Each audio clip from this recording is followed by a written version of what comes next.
E a minha fala, ela se intitula Cultura Histórica Francesa no Início do Século XX, o que aprender e desaprender com os alemães. E antes de iniciar a fala, também gostaria de registrar aqui um agradecimento especial ao Alexandre Avelar, também a professora Kátia Paranhos, que está aí, o professor Antônio, que da última vez que estive foi uma satisfação compor uma mesa com ele, aqui, nesse mesmo anfiteatro.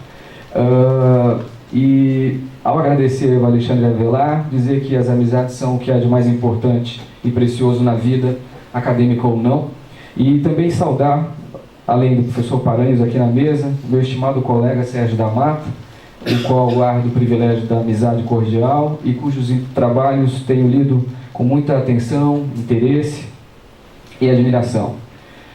Bom, então, o título Cultura Histórica Francesa no Início do Século XX, o que aprender e desaprender com os alemães. Cultura já é um termo polissêmico, adjetivada pelo histórica, se transforma em algo ainda mais complexo, muito embora pudéssemos afirmar, grosso modo, que toda cultura é histórica, por assim dizer. Afinal, entendendo o conceito de cultura em sua oposição à natureza, ou seja, como tudo aquilo que foi transformado pelo trabalho humano no tempo e no espaço, cultura adquire uma acepção nesse sentido, que pode parecer prosaica, mas que é bastante crítica e será aqui útil para a reflexão que eu pretendo desenvolver.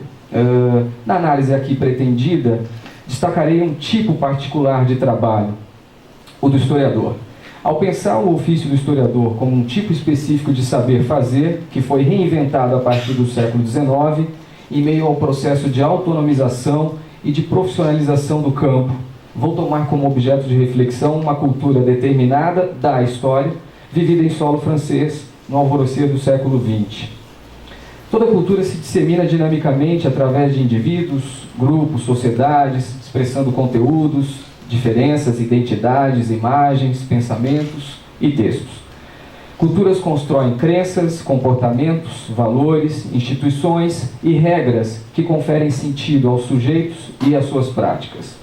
Sempre no plural, como apontam Foucault e Certeau, a cultura materializa práticas e experiências que marcam a trajetória da humanidade, apropriada pelos indivíduos e grupos que constantemente a reelaboram e a significam e a ressignificam.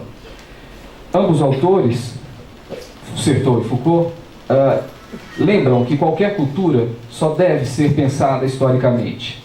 Assim, referindo-se à cultura histórica, pode-se perceber que as práticas, e portanto o trabalho dos historiadores, disseminadas desde a antiguidade, passando pelo Renascimento, adentrando pela modernidade, elas em si mesmas ensejaram modos diferentes de fazer a história, configurando um vasto conjunto de textos sobre o passado, ensejando espaços pontuais de reflexão sobre a produção destes textos e, por fim, implicaram no desenvolvimento de técnicas por parte de seus pesquisadores e estudiosos.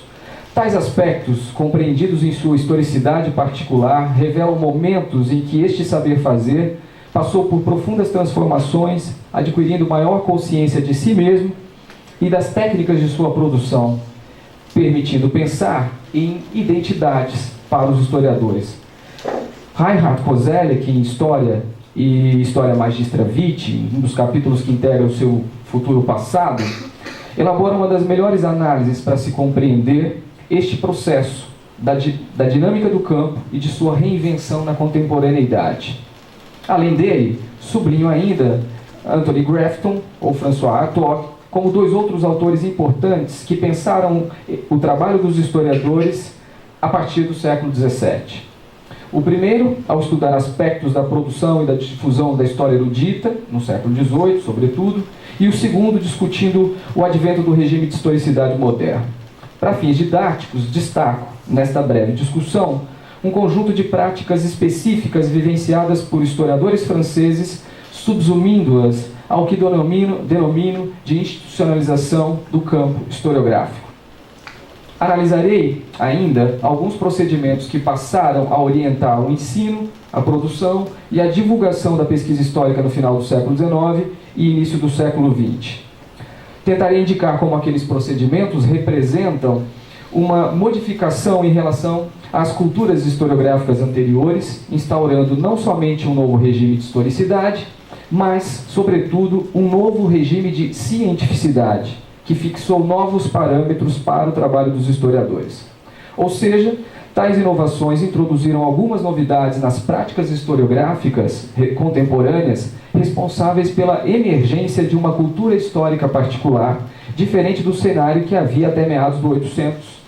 E aí eu destacaria, dentre essas inovações, em primeiro lugar, a criação dos cursos de graduação e pós-graduação em História, bem como de cadeiras e bolsas de pesquisa e de estudo nas universidades. Uma novidade, fácil ao ensino acadêmico tradicional, devido à inexistência de formação específica no campo e à presença do diletantismo até então. Então, no século XIX, essa é uma das primeiras inovações, o surgimento de cursos de História. A segunda seria o surgimento de manuais de teoria, né? A redação e o uso de manuais de teoria da história e a adoção de metodologias específicas que passam a orientar o trabalho da pesquisa histórica, que consolidaram e disseminaram um método histórico, né, face ao quadro existente. Letra C, em terceiro lugar, o estímulo e a criação de arquivos acompanhadas da catalogação e publicação de fontes históricas em obras impressas, patrocinadas pelo poder público, deslocando a história da órbita de casas reais e eliminando as restrições de acesso aos documentos somente aos historiógrafos reais, ampliando-os a uma nova comunidade de leitores especializados. Depois, a criação de fóruns específicos de debate para a comunidade dos historiadores, que provocam uma migração das academias mistas de ciências para associações específicas de história, mediante a organização e a realização de congressos nacionais e internacionais, reunindo especialistas e estimulando a criação de redes de historiadores. Por fim, o surgimento de revistas especializadas de história, que ao lado das obras e coleções, né, já impressas, reafirmam um processo acentuado de formação de uma comunidade de historiadores leitores. A impressão e a divulgação destes periódicos foi, em grande parte, responsável pela materialização da pesquisa histórica recente. Ou seja, de uma história de obras, né, de livros, observou-se o advento de uma história de revistas. Então, eu sublinharia estes aspectos como característicos de uma transformação de modelos anteriores de produção, de história, escrita da história, para um outro registro, né? Sublinhando, como já falei, o que seria, o que eu denomino aqui de regimes de cientificidade. Tanto Hartog quanto Koselleck, né, já haviam tratado um pouco dessas questões. Eu não vou me alongar aqui nessa parte, né, tratando desse novo, né, dessa nova compreensão do significado da história e tal, e das práticas em torno desse conhecimento. Em relação a isso, né, eu diria que o surgimento dessas novas práticas de ensinar e pesquisar o passado estão relacionadas com a autonomização da história e o seu reconhecimento como saber específico do ponto de vista epistemológico, né, identificado a protocolos científicos, né, com uma paulatina profissionalização do campo, né, que acompanha a emergência de o que eu sublinharia, dois regimes de cientificidade, né? O primeiro regime de cientificidade é o que eu chamo, isso, na verdade, vários intérpretes usam esse mesmo conceito, de positivo, né? Então, o primeiro regime de cientificidade seria o positivo, equivocadamente chamado de positivista e bastante difundido entre franceses, né? Entre alguns historiadores franceses. E o outro seria o compreensivo, disseminado a partir do pensamento alemão, que de Cladenius a Dilthey, né, digamos, chega até o século XIX, coroado em algumas obras, sobretudo na de... deu um branco aqui, eu não coloquei aqui no texto, Droysen. Ajudei a traduzir, agora não lembro o autor. Bom, ambos... esses dois regimes de cientificidade foram engendrados ali na segunda metade do século XIX e foram determinantes no processo de profissionalização do campo, né? Contrapondo-se a modelos retóricos e literários da escrita da história praticados por especialistas e não especialistas. Em resumo, a inexistência de regimes de cientificidade que prescrevessem regras e procedimentos de análise na ausência delas, reproduziam-se procedimentos inspirados naqueles modelos retóricos, embora alguns historiadores, já no XIX, começassem a adotar aparatos de crítica documental, e aí eu destacaria sobretudo Bartholomew Niébua e sua História Romana, produzida em 2 volumes, em 1810 e 1811. Então, o estudo aqui desenvolvido toma a cultura histórica na França como um horizonte de reflexão. Sumário e restrito vai apenas sugerir algumas questões, vou colocar aqui umas questões para a gente debater depois. Né? Em seu título, ele reproduz uma expressão emblemática que marcou a cultura histórica francesa, sobretudo na virada para o século XX. Trata-se de uma sentença que foi proferida por Lucien Febvre, né, que a dirigiu a Marc Bloch em meados de 1939, no calor da ofensiva nazista na Alemanha, quando disse, né, nós devemos desaprender da Alemanha. E é uma citação que foi extraída do livro do Peter Schottler. Então, embora tenha acepção bastante ampla, quando reportada exclusivamente ao problema da história, essa expressão, né, desaprender da Alemanha, revela uma situação dramática acerca das relações políticas e intelectuais entre os dois países, não é? da França e o Allen-Rhin, abrindo uma perspectiva que no futuro, não é? posteriormente, seria responsável por uma forte renovação dos estudos históricos. Até o início do século XX, não poucos historiadores franceses e mesmo europeus acreditavam aos alemães o desenvolvimento de uma história científica e buscavam naquela experiência e naquela prática historiográfica, modelos a serem perseguidos. Vários intérpretes, inclusive contemporâneos, sublinharam o forte apreço pelas coisas alemãs, entre aspas. Não obstante, aqueles historiadores aceitarem as técnicas de análise e interpretação das fontes, eles não evitavam considerações de ordem filosófica, eles evitavam considerações de ordem filosófica em seus textos, afinal, rejeitavam a especulação abstrata e o idealismo que não raro marcavam os estudos históricos germânicos. Igualmente, recusavam o suposto protagonismo defendido pelos alemães na história ocidental e seu nacionalismo exacerbado, muito embora fossem também os franceses demasiadamente nacionalistas. Assim, apesar das relações conturbadas na esfera política, né, no período entre 1871 e 1918, muitos futuros historiadores franceses buscaram nas universidades e nos mestres alemães a formação específica no campo. E na estrutura dos seminários e das disciplinas e dos estudos de pós-graduação, um perfil profissional e acadêmico que inspiraria, de certo modo, o desenvolvimento de grades curriculares na França. Assim, de Fustel de Coulanges, né? Pensando no Fustel de Coulanges, ou mesmo Henri Bert, que embora não tenham ido à Alemanha, né, fica patenteado, mesmo no trabalho deles, o reconhecimento dessa dívida em relação à ciência histórica germânica. Né? Embora eles não tenham ido estudar na Alemanha, produziram obras sobre os alemães.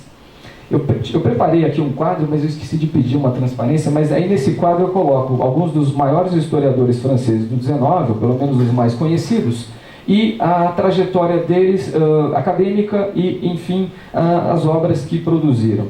E destaquei nisso, enfim, as passagens pelas universidades alemãs e as obras produzidas a respeito da história alemã. Então, nesse quadro, eu vou aproveitar aqui então já para adiantar algumas questões, né? Fustel de Coulanges, embora não tenha ido à Alemanha, produziu uma obra, né, em 1865, que é a Invasão Germânica e o Fim do Império. Né? Isso fora o intenso debate que ele teve, sobretudo com Siebel, em relação ao problema da Alsácia e Lorena, se eram territórios germânicos ou não. Não é? Siebel escreveu um panfleto reivindicando que aqueles dois territórios historicamente eram regiões ocupadas por populações germânicas, e Coulanges vai se aferrar numa defesa rigorosa, né, e vigorosa contra esse opúsculo de Siebel. Jules Michelet também nunca esteve na Alemanha, não estudou em nenhuma universidade alemã, mas escreveu um livro sobre Martin Lutero, em 1835. Né? François Guizot também não esteve na Alemanha, etc, etc, mas escreveu também um livro sobre a Alemanha, a França e a Prússia diante da Europa. Gabriel Monod passou, né, uma temporada de estudos na Alemanha entre 1866 e 1867 em Göttingen e Berlim, né, e foi aluno, entre outros, de Georg Weitz e Ranke, né, mas não escreveu nenhuma obra sobre a Alemanha. Isso é interessante, né, porque o Monod é um dos criadores da revista, né, histórica francesa, diretamente inspirada na revista alemã, mas não escreveu nenhum trabalho especificamente sobre a Alemanha. Na verdade, estou contando aqui com livros, né, falando de livros, porque artigos ele chegou a produzir alguns, né, mas eu estou só tratando de livros. O Charles Victor Seignobot estudou na Alemanha entre 1876 e 1877 e passou por 3 universidades, Göttingen, Berlim e Leipzig. Também foi aluno de Weitz e Ranke. Escreveu uma história política da Europa e nela tem um capítulo específico tratando da Prússia. Ernest Lavis passou o ano de 75 na Universidade de Berlim, foi aluno de Ranke. Escreveu 6 livros sobre a Alemanha, não é? Estudos sobre a história da Prússia, ensaios sobre a Alemanha Imperial, 3 imperadores da Alemanha, a juventude de Frederico o Grande e Frederico o Grande diante do futuro. Então são 5 livros que ele produziu entre 1879 e 1893. Henri Bert também não foi à Alemanha nem nada, mas escreveu 3 livros sobre a Alemanha, né? Ele que era um dos editores, né, da Revue de Synthèse. A Guerra Alemã e o país e a França, né, e a Paz Francesa, perdão, um livro de 19. A Alemanha, o contra e a favor, os alemães e o germanismo contra o espírito francês. São livros do Henri Bert. Henri Pirenne, né, é belga, não é exatamente francês, mas tinha um trânsito ali junto aos fundadores dos Annales, né, eles eram muito próximos. Estudou na Alemanha entre 1883 e 1884, em Berlim e Leipzig. Foi aluno de Breslau, de Weitz, Schmoller, Lamprecht, e escreveu um livro que se chama Lembranças da Prisão na Alemanha. Na verdade, ele está tratando das memórias dele durante a Primeira Guerra Mundial. E aí os 2 epígonos da Escola dos Annales, Marc Bloch e Lucien Febvre. Marc Bloch estudou na Alemanha entre 1908 e 1909 em Berlim, não é? Foi aluno de Max Ehring, aluno de Kotz, de Harnack, Bücher, enfim, a lista é longa, né? E escreveu 2 livros que, de certo modo, relacionam-se com a Alemanha, né? A Estranha Derrota é um livro que pensa, né, sobretudo o impacto do nazismo e a preeminência que eles tinham bélica, militar, estratégica. E na sociedade feudal existe, né, uma enorme referência a fontes oriundas da Monumenta na Alemanha. Lucien Febvre visitou a Alemanha, não estudou na Alemanha, mas escreveu 3 livros sobre a Alemanha. Um sobre Martin Lutero, também, né, ele e Michelet, e 2 livros sobre o problema histórico do Reno e o problema econômico do Reno. Né, os problemas históricos do Reno e os problemas econômicos do Reno, em que a Alemanha tem um papel preponderante. Então, como se vê, os franceses tinham grande atenção pelo que era produzido na Alemanha. Mas aí vocês poderiam perguntar, bom, mas essa lista é interessante, não é? Mas você poderia fazer uma lista também sobre os historiadores franceses que passaram pela Inglaterra e escreveram obras sobre a Inglaterra. Provavelmente elas serão mais numerosas. De fato, não é? Há isso. Mas, desses nomes todos que eu mencionei, Monod, Lavis, Bloch, Febvre, são, digamos assim, figuras exponenciais do que a gente chama, do que intitulamos escolas históricas, né? A escola metódica e a escola dos Annales. Provavelmente, mas aí há um detalhe, provavelmente essa lista é muito maior. Se a gente for ver outros historiadores franceses que tiveram parte da sua formação na Alemanha, encontraremos vários outros, e livros sobre a história alemã, também vários outros, sobretudo relacionados com a Guerra Franco-Prussiana, que a produção bibliográfica francesa é vasta sobre isso, no início do século XX, já no XIX e no início do século XX. Então, isso demonstra claramente que aprendeu-se com a Alemanha, né? Há uma inspiração forte no seminário, né? O seminário de Ranke, né? O Seminar, de 1836, foi uma inspiração para as universidades francesas, para se ensinar a história. A adoção do método histórico relacionado com a hermenêutica e com a compreensão também é patente nisso, não é? E, além disso, claro, há uma inspiração enorme, sobretudo na Monumenta Histórica Alemã, que é aquela grande coleção de fontes, né? Uma publicação de uma grande coleção de fontes medievais, e que inspirou várias congêneres, né? Várias empresas congêneres. Na Itália, né? Que a gente tem duas experiências muito calcadas em cima do modelo da Monumenta, e na França eu vou falar daqui a pouco em algo que também foi inspirado na Monumenta. Bom, é inegável o impacto, sobretudo de Ranke, nesse ensino da história, né, da virada do 19 para o 20, por conta de desenvolver ali, né, procedimentos de crítica documental, uma história cientificamente orientada, né, que rompe essa história inspirada, sobretudo em Ranke. Ela rompe com aquele paradigma de uma história retórica, né, à moda dos antigos e modernos, e também com aquela história narrativa e literária à moda dos românticos, que, a despeito de suas preocupações empíricas e a sua crítica documental, né, eles conferiam primazia, sobretudo, à escrita. Então foi a disseminação dos estudos alemães que produziu na França um movimento de renovação historiográfica, produzida por um grupo de historiadores inicialmente chamados metódicos. Esses historiadores empregaram novas técnicas de análise documental, embora uma parte delas já fosse conhecida dos franceses, não é?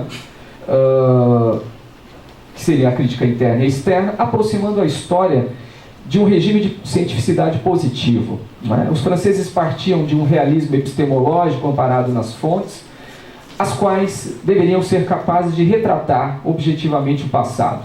Compreendendo a história mais como mimesis e menos como espaço imaginativo, insistiram na descrição de regularidades e na explicação causal, descuidando da narrativa ao defender a busca da verdade mediante a ordenação racional de fatos. Esse grupo bastante heterogêneo, essa é uma imagem bem genérica que eu tracei aqui, né? Mas um grupo bastante heterogêneo de historiadores seguia, né? Adotava um pouco esses protocolos, né? E convivia no século XIX com outras formas de produzir e pensar a história. Mas, diferentemente dos alemães, esses metódicos, né, são bastante diferentes dos alemães, porque os alemães adotavam um outro regime de cientificidade, mais marcado por um padrão ideográfico, de uma ciência excêntrica, né, humana, defendendo a história como a busca de uma compreensão das expressões do passado. Né. Bom, essa agenda científica seguia o processo de institucionalização dos lugares relacionados com o fazer histórico. A título de ilustração, a França conheceu um seminário regular de história, sobretudo a partir do famoso curso de historiografia de Charles Saint-Aubot, na Sorbonne, entre 1896 e 1897, que teria marcado o nascimento do curso de história ali, em Paris 1, né? E esse mesmo interesse e essa mesma oferta de cursos regulares de história também ampliou-se no Collège de France. O número de cadeiras de história foi ampliado de apenas 4 do início do século XIX, para mais de uma dezena em meados de 1920, o que é bastante sintomático, não é? Além disso, o governo e essas instituições passaram a conceder bolsas de estudo para pesquisas históricas. Elas já existiam antes, mas ocorriam de forma esporádica ou mediante o apoio individualizado, não é? Agora tornavam-se públicas, regulares e permanentes. O próprio Marc Bloch, em 1908, ganhou uma bolsa da Fundação Thiers, né, e foi passar uma temporada de estudos na Alemanha. Assim, os historiadores começaram a disputar e a receber verbas públicas e deixam paulatinamente de escrever sobre o mecenato de indivíduos, que é uma prática antiga.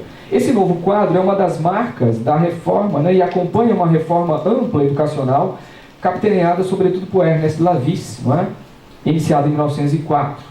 E nesse processo destaca-se aí a adoção dos manuais de história. O processo de instauração de lugares da história foi acompanhado ainda pela adoção de normas disciplinares, não é? A saber, inspiradas sobretudo nos manuais redigidos em solo germânico. Assim, tanto a crítica dos novos historiadores de Ranke, né, em 1824, quanto o Manual de Teoria da História de Droysen, 58, ou o livro do método histórico de Bernheim, né, fundiram-se a uma longa tradição diplomática e filológica francesa, difundida sobretudo pela escola de Chartres, e deram ensejo à produção de manuais de teoria e metodologia da história na França. Introdução aos Estudos Históricos de Langlois Saint-Aubot, publicado em 1898, é de longe a obra mais conhecida. Mas Saint-Aubot publicou uma outra, né, o Método Histórico Aplicado às Ciências Sociais, em 1901. Em todos eles, né, em todos esses autores e obras, há o reconhecimento da dívida com os manuais predecessores produzidos na Alemanha. Né. Textos similares de teoria também seriam produzidos, né, por Paul Lacombe e mesmo por Fustel de Coulanges, né, dentre outros. Tais obras tornaram-se leitura obrigatória nos anos iniciais da formação acadêmica e passaram a prescrever um conjunto de operações que seriam seguidas e orientadas por uma perspectiva diversa ao historicismo alemão. Para Jacques Le Goff, naquele momento, início do século XX, o historicismo erudito alemão iria degenerar na Alemanha, na França e na Europa em duas tendências opostas. Uma filosofia da história idealista e um ideal erudito e positivista que fugia das ideias e bania da história a investigação das causas. Ainda que de maneira indireta, Le Goff ilustra o que eu sugeri antes como sendo duas perspectivas orientadoras dos regimes de cientificidade existentes. Uma delas inspirada nos modelos das ciências naturais, expressada pelo positivismo, não é? E sua defesa de uma física social com leis dinâmicas e reconhecíveis, e a outra, tributária da formulação original de Giltai, né, no seu livro sobre a introdução às ciências do espírito, de 1883.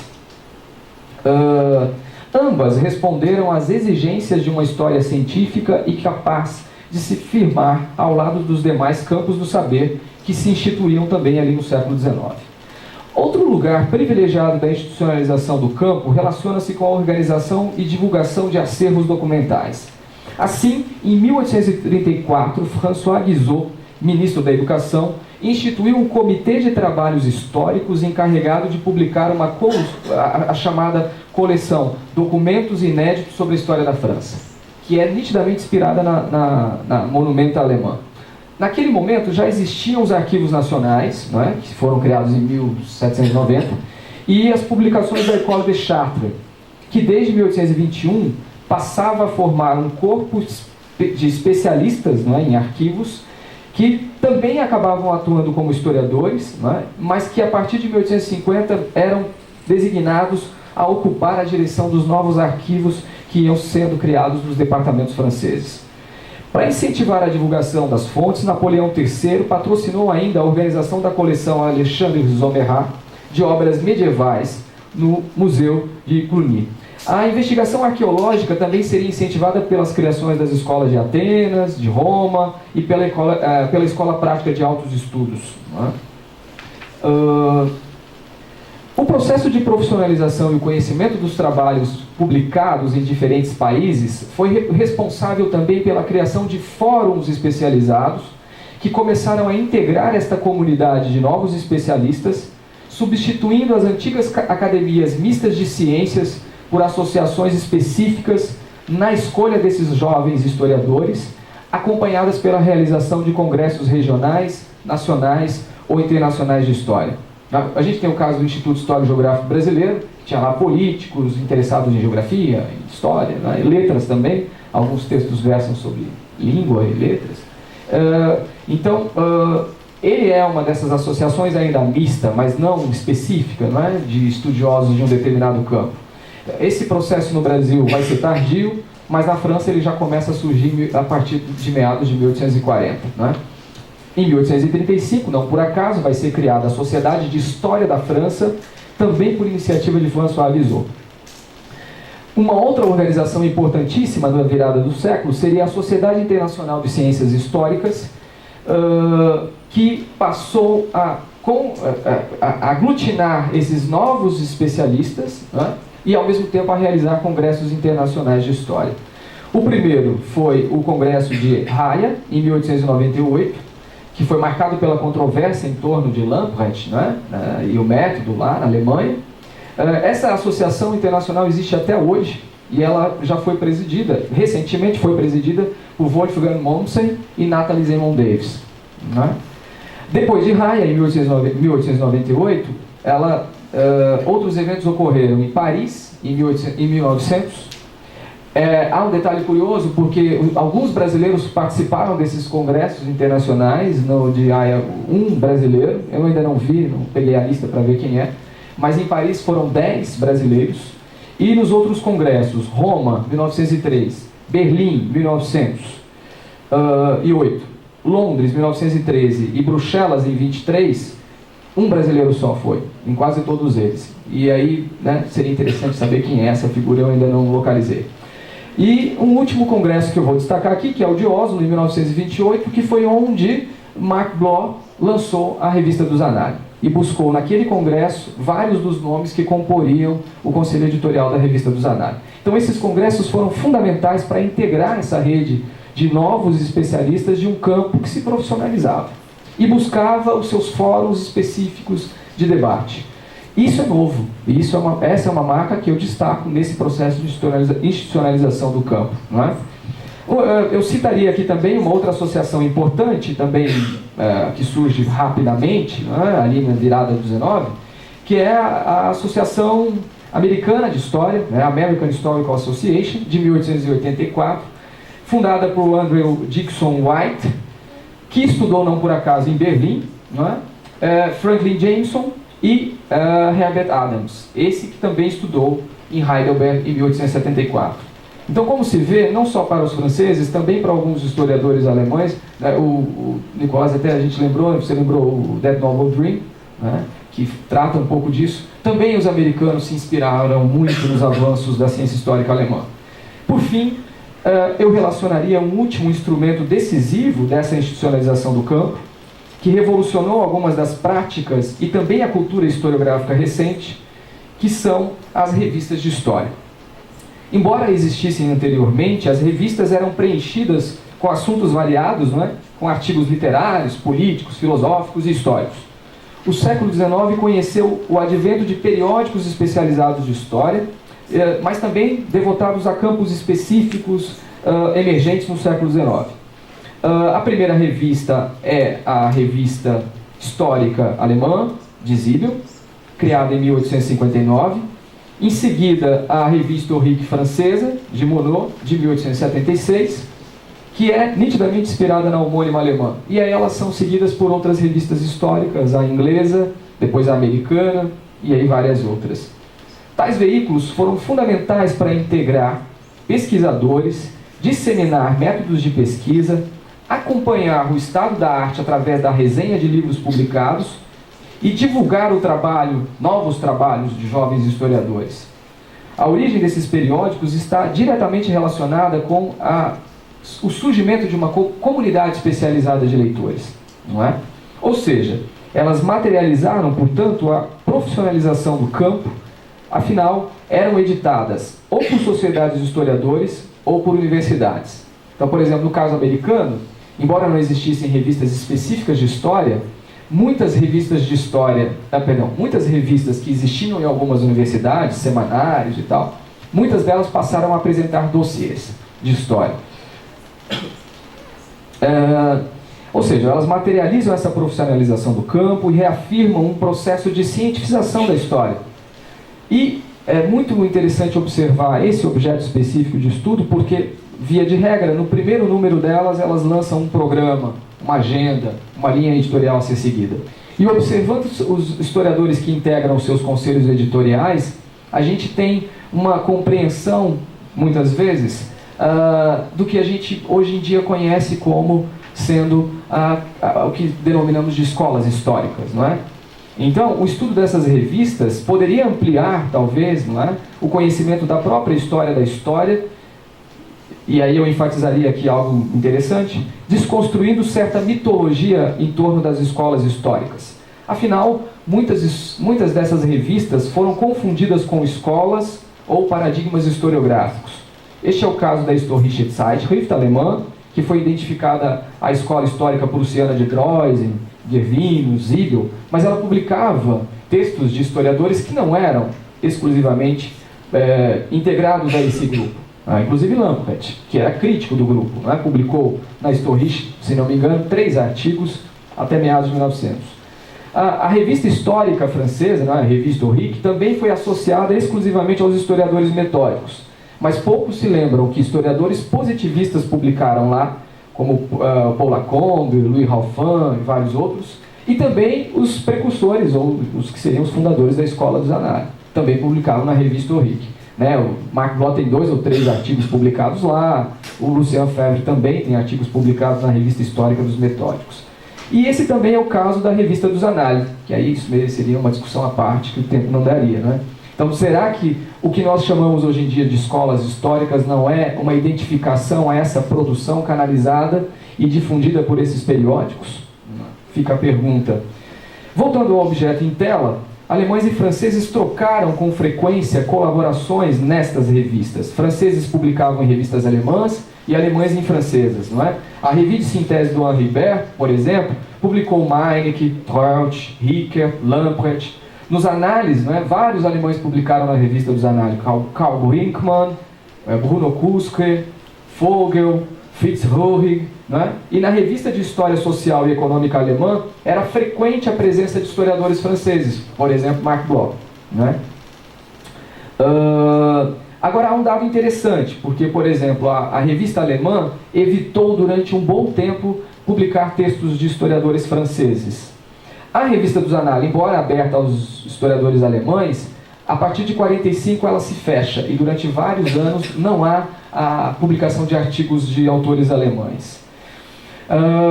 Aí vou pular aqui uma parte que eu acho que eu estou me estendendo demais, né? Enfim, essas trocas demonstram o frequente e intenso intercâmbio havido nessas duas tradições historiográficas, não é? Que naquele momento viviam um processo semelhante de afirmação científica. Para tratar aqui de Bloch e Febvre, né, valeria dizer, não é, que os dois tiveram uma briga em 1939, quando foi publicado um dossiê sobre a Alemanha na revista dos Análises. Não é? Uma outra briga, também relacionada com questões germânicas, foi quando Bloch pediu para que a revista, né, a publicação da revista fosse interrompida, não é? E Lucien Febvre se nega, bem como tira Marc Bloch do conselho editorial, o nome dele, ele era judeu, né, para evitar problemas para a revista, e aí Marc Bloch passou a publicar sob o pseudônimo de Fulguer, né, o pseudônimo de Fulguer. Mas Marc Bloch era um leitor contumaz e admirador dos avanços conhecidos pela historiografia alemã, né? Falava alemão fluente, para vocês terem uma ideia. O primeiro trabalho dele foi na Universidade de Estrasburgo, né, recém organizada pelos franceses, depois da ocupação germânica, e além de dar aulas de história medieval, Marc Bloch deu aulas de alemão, porque boa parte dos alunos que faziam os cursos na Universidade de Estrasburgo, boa parte desses alunos não falava francês. Perdão, ele ensinou francês, porque os alunos conheciam basicamente só o alemão, que é uma coisa muito interessante. Lucien Febvre também, a gente pode imaginar que ele não tinha apreço pelas coisas alemãs, mas tinha, e ele era um leitor também assíduo de Ranke, Max Lentz, Harnack, não é? Troeltsch, e cita frequentemente esses autores em suas obras. Concluindo, né, eu diria que o estudo das revistas e desses autores que publicam nessas revistas, não é, coroaria o argumento central aqui sugerido, o de que o processo de institucionalização da história em lugares específicos, norteado por regimes de cientificidade também específicos, incidiram sobre práticas de pesquisa e de escrita da história a partir do século XIX, revelando que o caminho da profissionalização, ilustrado pela experiência alemã, serviu de inspiração e referência para o desenvolvimento da historiografia francesa, tal como é praticada hoje em dia, indicando que foi, de fato, preciso aprender com os alemães. Igualmente que, uma vez iniciado o caminho da profissionalização e da cientifização do campo,